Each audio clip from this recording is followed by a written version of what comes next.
Praise the lord. ఈరోజు వాగ్దానము యోహాను సువార్త 14వ అధ్యాయము 1వ వచనము.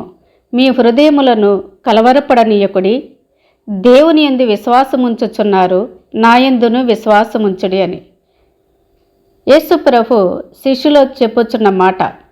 నేను మీకు స్థలము సిద్ధపరచుటకు వెళుతున్నాను, మీరు భయపడకండి, కలవరపడకండి అని శిష్యులతో చెప్పుచున్నాడు.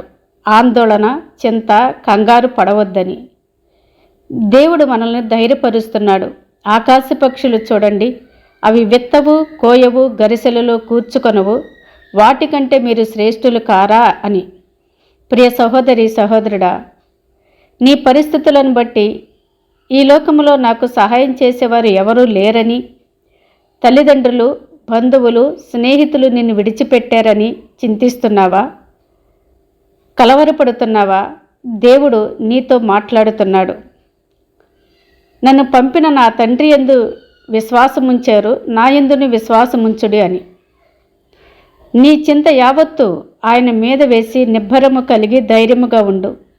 నీ హృదయములో ఉన్న నీ భారమును, చింతను, నీ ప్రతి అవసరమును తీర్చగల సర్వశక్తిమంతుడు నీలో ఉన్నాడని మర్చిపోవద్దు.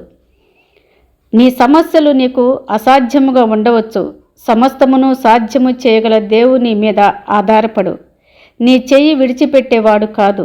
నీ సమస్యల వైపు చూడకు, దేవుని వైపు చూడు. సమస్యల కంటే గొప్పవాడు నీతో మాట్లాడుతున్న మాట, మీ హృదయములను కలవరపడనీయకుడి అని నిన్ను ధైర్యపరిచి ఈరోజు నీతో వాగ్దానం చేస్తున్నాడు. ఆకాశ పక్షుల కంటే మీరు శ్రేష్ఠులు అని. ధైర్యము కలిగి నిబ్బరముగా ఉండు. ప్రార్థన. పరిశుద్ధాత్మ దేవా, నీకు వందనాలు. దేవా, మా హృదయములో ఉన్న మా సమస్యలు, చింతలు, బాధలు, వేదన, మా భారాలన్నిటినీ కూడా నీ చేతికి అప్పగిస్తున్నాం. మా భారము తొలగించి మాకు నెమ్మదిని, శాంతిని, సమాధానమును కలుగచేయమని నజరేయుడగు యేసు క్రీస్తు నామమున అడిగి వేడుకుంటున్నాము తండ్రి. ఆమేన్. God bless you.